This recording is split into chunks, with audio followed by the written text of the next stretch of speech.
Sobre o processo seletivo, vou falar um pouco sobre o edital, né, e os procedimentos para que vocês possam participar, então, do processo seletivo.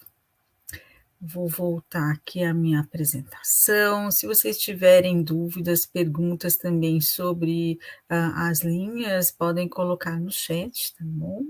E eu vou tentar compartilhar com vocês, então, a minha apresentação aqui sobre o processo seletivo, né? Bom, como eu comecei a explicar para vocês, temos aqui na página do programa, né, que é o da Unesp de Marília, marília.unesp.br, nós temos ali um link da pós-graduação em Ciência da Informação e logo na página inicial você tem um link no canto superior direito, tem ali processo seletivo 2023, mestrado e doutorado. Se você clicar ali, né, vai abrir uma janelinha ali, uma abinha, você tem acesso ao edital completo com todos os detalhes, né, do processo seletivo e já o link para fazer a sua inscrição, né?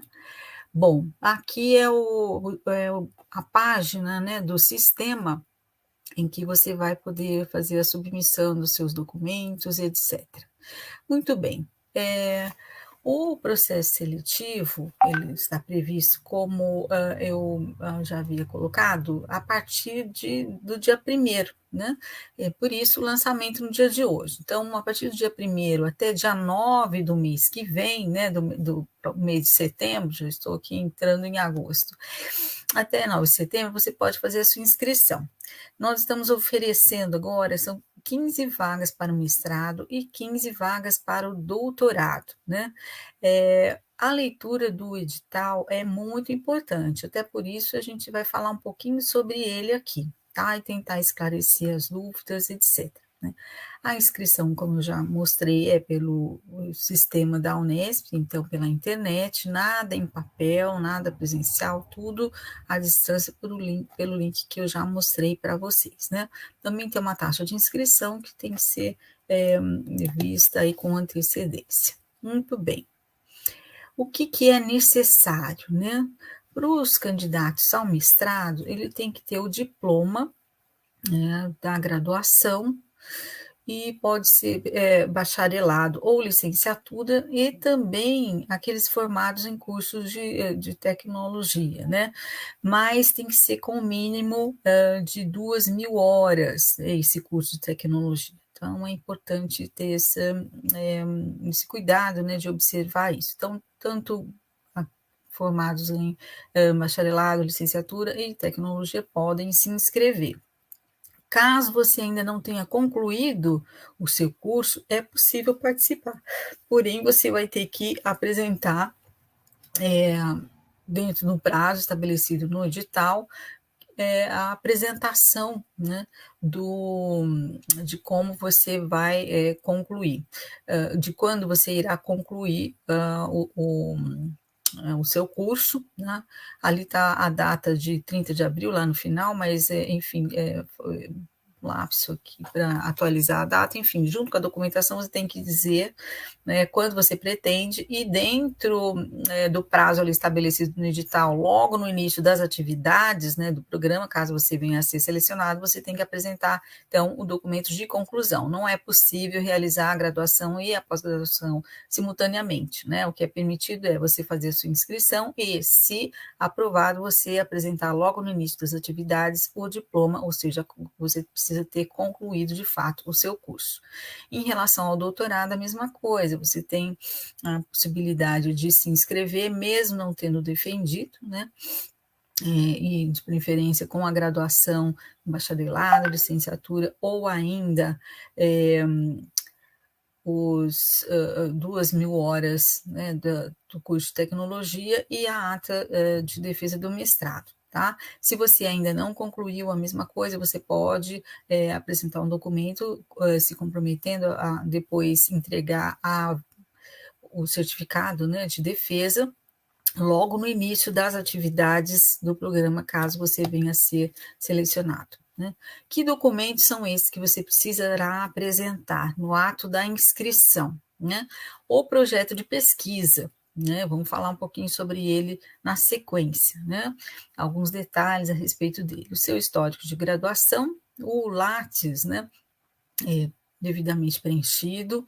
Existem, quem tiver dúvidas sobre o que é o Lattes, enfim, é um currículo online que é feito pela plataforma Lattes, né, no site do CNPq. Se você procurar, vai encontrar vários vídeos ou tutoriais de como preencher, de como detalhar, caso você ainda não tenha. Né?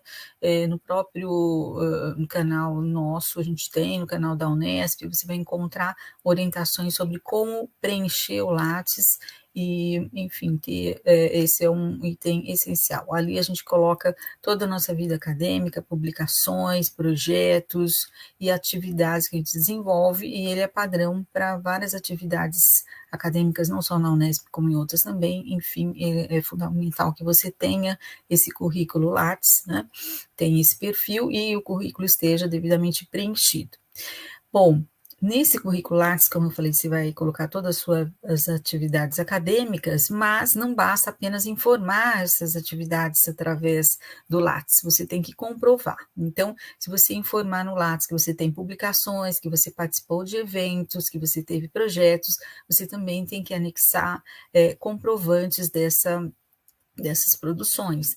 Não precisa ser o artigo completo ou o livro completo, mas as folhas iniciais, etc., que comprovem que de fato você realizou aquela atividade, tá? Então é o currículo Lattes com a sua devida documentação ali comprobatória, tá bom?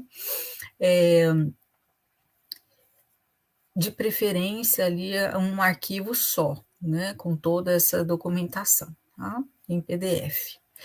É necessário também você colocar, né, o seu RG, né, escaneado ali no sistema, e tem que ser o próprio RG, não pode ser substituído, por exemplo, com a CNH ou outro documento assim, tem que ser o próprio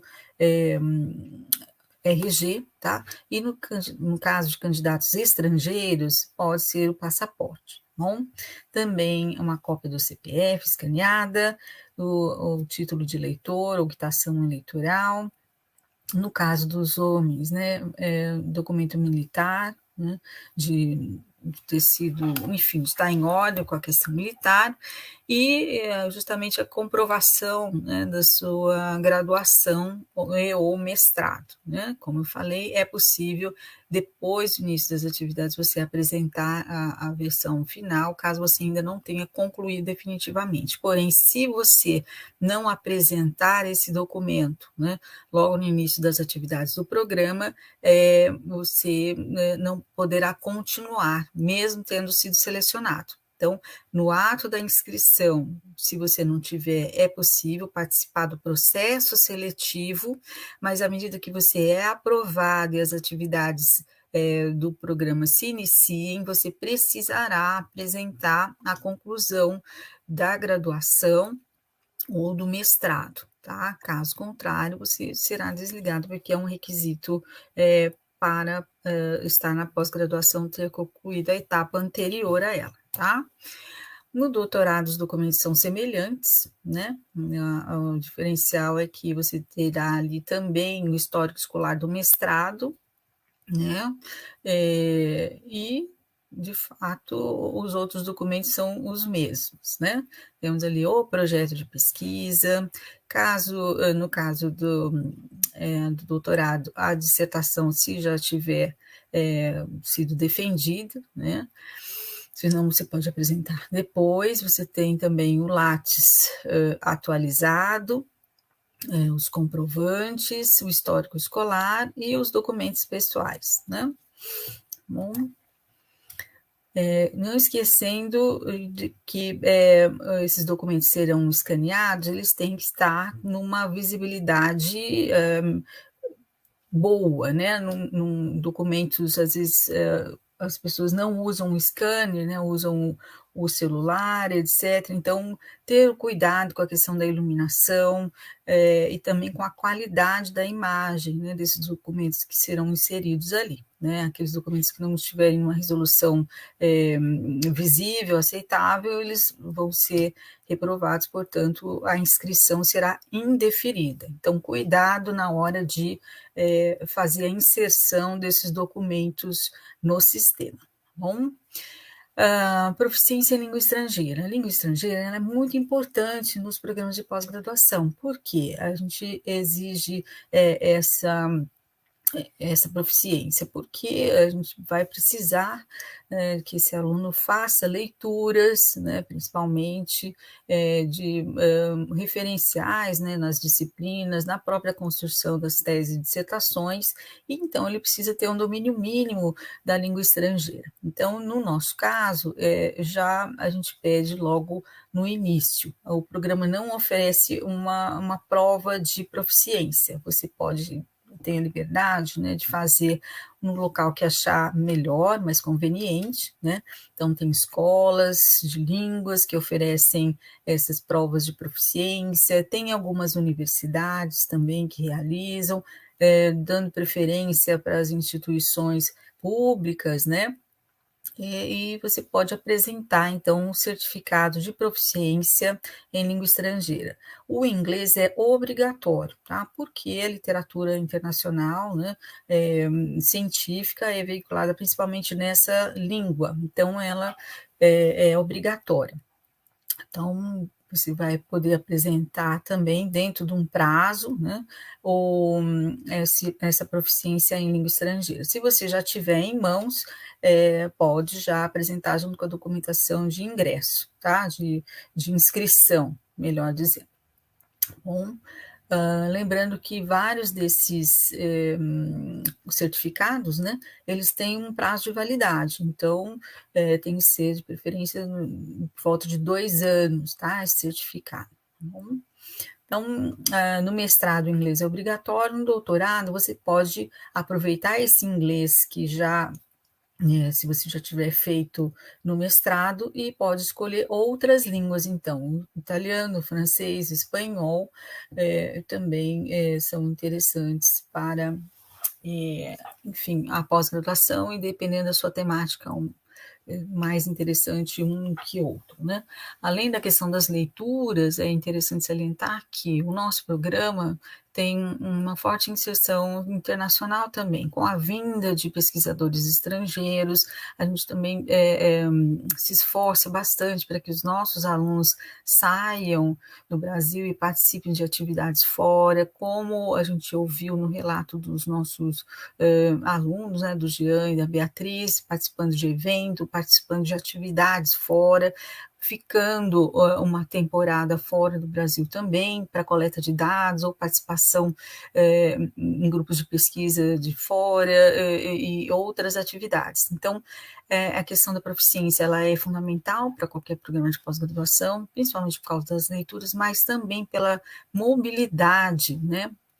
E também pelo fato de a gente receber docentes e, eventualmente, também alguns discentes de outros países, tá?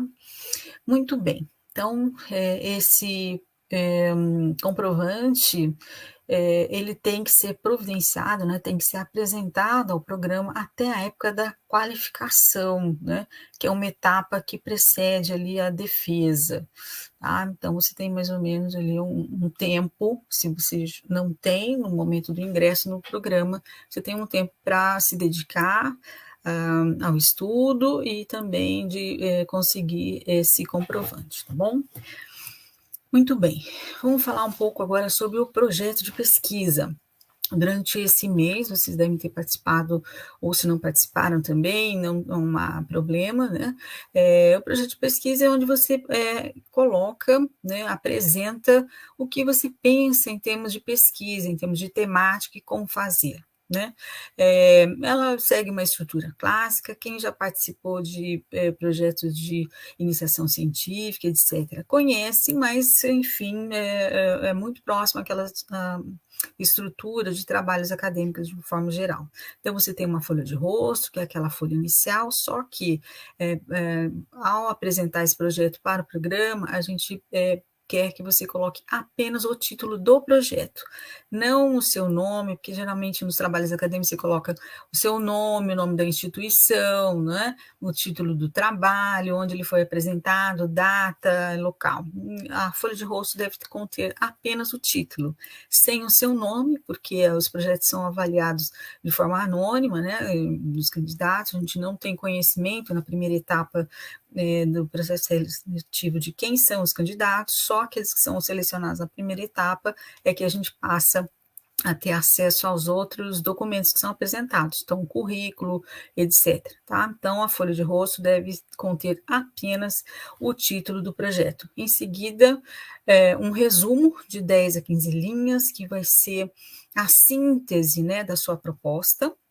Ali você vai apresentar o tema, qual o seu objetivo e como você pretende desenvolver, né? Então, o resumo é um retratinho 3x4 da sua proposta de pesquisa. Em seguida, você tem aquela estrutura clássica, então, introdução, justificativa, objetivos, um referencial teórico, procedimentos, o cronograma de execução e as referências, né? Então, a introdução em que você vai apresentar o tema, a problemática, da onde surgiu aquela ideia, né, aquele tema de pesquisa, por que ele deve ser investigado, na sua opinião, né? Qual a importância qual a contribuição do estudo daquele tema, né? Quais os objetivos, então, que você pretende alcançar com o desenvolvimento da pesquisa que você está propondo. Outros trabalhos, né, outras pesquisas e textos em que você vai se apoiar para realizar o trabalho. Então, você pode incluir ali os textos clássicos, que tem a parte conceitual, né, do tema que você vai abordar, e também alguns trabalhos que já tenham sido desenvolvidos, sejam próximos, semelhantes àquele que você está propondo, né? Bom, em seguida, como você pretende realizar, né, esse trabalho, né? É um trabalho teórico, é um trabalho de campo, você pretende realizá-lo de que maneira? Então, quais são as etapas ali e as formas de realização da pesquisa, tá bom? E qual o cronograma, né? Como que você pensa em organizar o seu tempo ali para a execução da pesquisa? Lembrando que no primeiro momento você tem o cumprimento de disciplinas, né? E depois é que você vai se dedicar à pesquisa. Então, para o mestrado, geralmente, no primeiro ano, você se dedica a cumprimento, né, dessas atividades obrigatórias, que envolvem não apenas as disciplinas, mas também publicações, participação em eventos, etc. E no segundo, né, você se dedica ali exclusivamente à execução da pesquisa. No caso do doutorado, você tem um pouquinho mais de tempo ao cumprimento dessas atividades obrigatórias, e depois o restante é a realização da pesquisa propriamente dita, tá?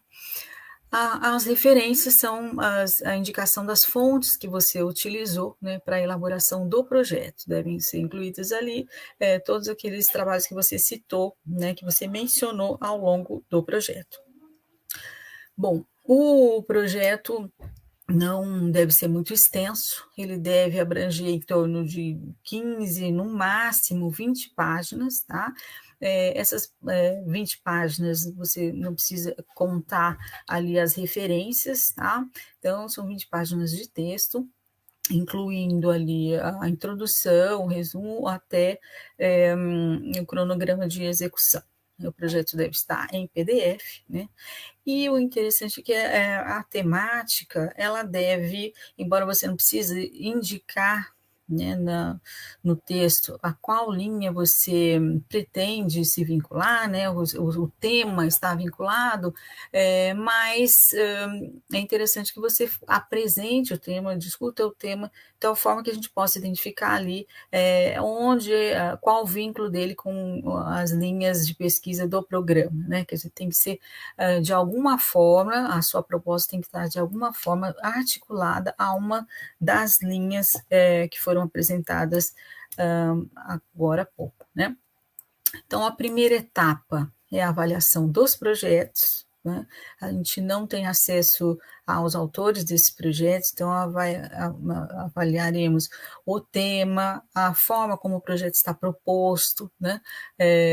Então, a gente quer ver se, de fato, trata-se de uma pesquisa acadêmica, e se a temática está vinculada a alguma das nossas linhas de pesquisa no programa, tá? Aqueles projetos, então, que forem pré-selecionados, né, todos os professores terão acesso a eles e vão analisar e selecionar aqueles que eles têm interesse, possivelmente, em orientar. Tá? Então, aí vem uma segunda etapa da pesquisa, né, do processo seletivo. Né? Nessa segunda etapa, a gente vai conhecer um pouco mais agora do candidato. Né? Então, aí sim a gente vai ter acesso à documentação do currículo Lattes, aos comprovantes, etc. E também faremos uma conversa, né, com cada um dos candidatos que forem selecionados para essa etapa. Bom? Muito bem. No projeto, então, como eu falei, a gente vai verificar a proposta, se está articulada, se a redação, né, é uma redação que é compatível ao ambiente acadêmico, né, se o projeto é algo execuível. É claro que a gente sabe que, uma vez que o aluno ingressa no programa, após eles as disciplinas e também de conversas com o orientador, etc., há ajustes na proposta, né? Mas, num primeiro momento, a gente quer ver justamente se o aluno consegue organizar, né, uma proposta de pesquisa, se aquela proposta é coerente, se é viável, se ele sabe organizar e também tem conhecimento dos principais autores, do referencial teórico daquela área. Tá? Então, é isso que é analisado no projeto. Na segunda etapa, então, quando a gente já fez essa avaliação, a gente quer conhecer o candidato e também como ele vê aquela proposta, né? Para ele mesmo apresentar a proposta do projeto. Então, a gente vai fazer perguntas do projeto, da trajetória dele, o conhecimento que ele tem sobre aquele tema que ele está propondo, enfim, um bate-papo ali com o candidato sobre a sua trajetória, sobre a inserção, interesse na pós-graduação e principalmente conhecimento a respeito do projeto. A gente vai discutir um pouquinho o projeto em si. Muito bem, aqui a gente tem nosso calendário, então, até setembro as inscrições.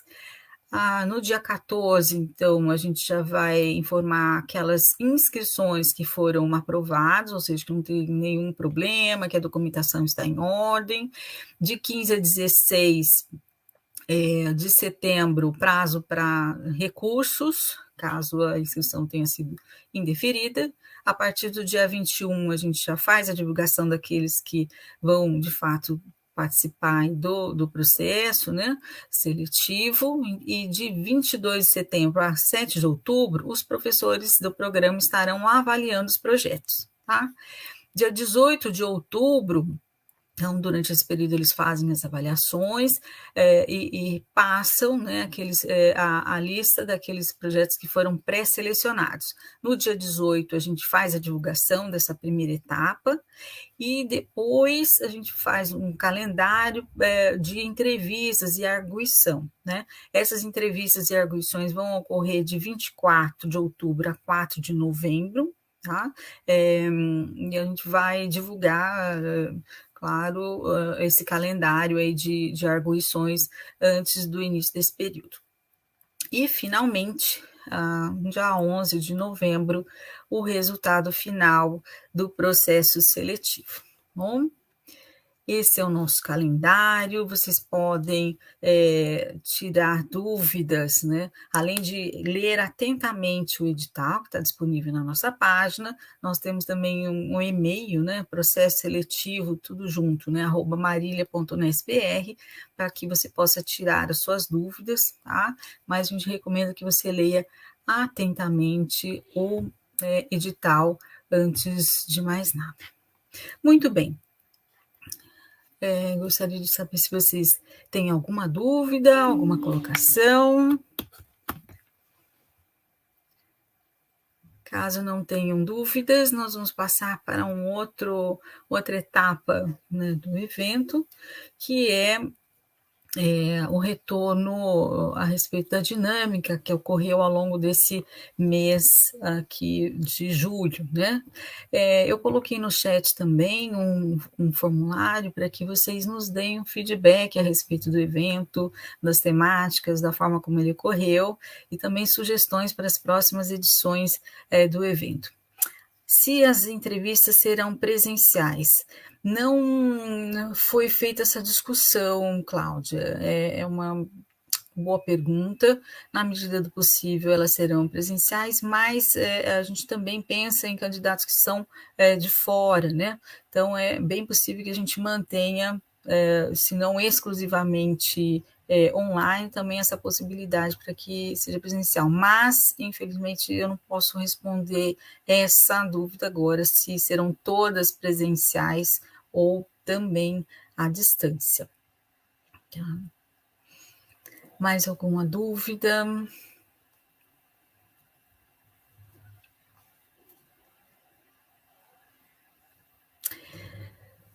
Bom, ficaremos à disposição, né, através do nosso e-mail, telefone e também na página do programa, para dúvidas que possivelmente vão surgir quando vocês estiverem tendo acesso, né, olhando mais atentamente o edital e próximo à submissão, né? Então, a gente vai poder esclarecer as dúvidas ali.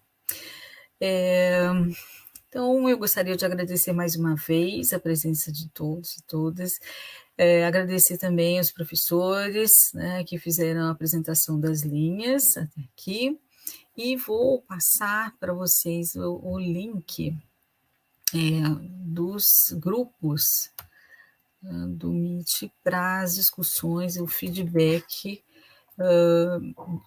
da dinâmica que ocorreu ao longo desse mês. Aqui no chat estão os links dos grupos e a equipe que trabalhou junto com vocês ao longo desse mês já deve estar aguardando ali.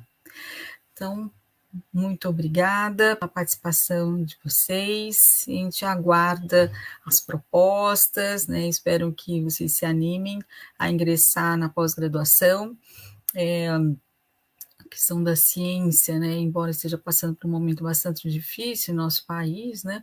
Mas é algo realmente fascinante ter essa oportunidade de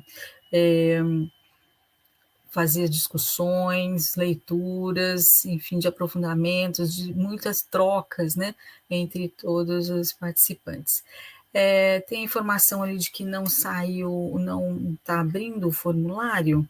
Eu vou passar de novo nos grupos, tá? Vou ver o que aconteceu e posso passar novamente esse formulário de avaliação lá nos grupos do Meet, tá bom? Muito obrigada mais uma vez pela participação de vocês e boa sorte a todos aqueles que pretendem ingressar e ficamos à disposição, tá bom? Um ótimo dia a todos e todas.